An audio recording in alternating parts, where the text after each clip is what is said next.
Hey guys, welcome back to my channel. If you are new here, you are absolutely welcome, and if you are a returning subscriber, thank you so much for always coming back.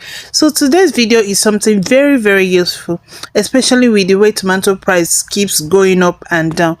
I'm going to show you how I preserve my fresh tomato to last for me for up to 6 months to 1 year. And guys, this is not just talk. I actually did this method last year when tomatoes were very cheap, and it served me perfectly well.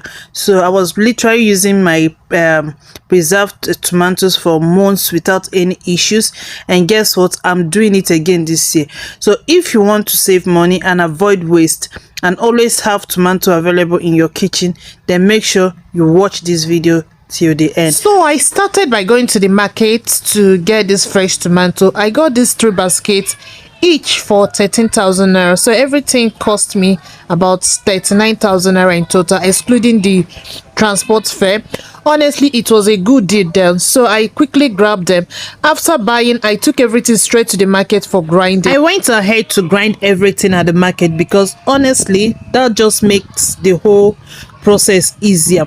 After grinding, I already had this sack bag, this yellow bag, which I used to drain out the water from the tomatoes. This method is actually much faster when it comes to removing excess water, because the one I did last year, I didn't remove the water and it took me a very long time to dry. So this time around, I decided to do it differently by draining the water first before cooking. And for this 3 baskets of tomato, I also bought 1 pint of shombo and 1 pint of red pepper, which I will be blending together with the tomato to give it that rich color. And so while grinding, I didn't mix everything. I didn't mix the pepper and shombo together. I blended the tomato separately, and then I blended the pepper separately.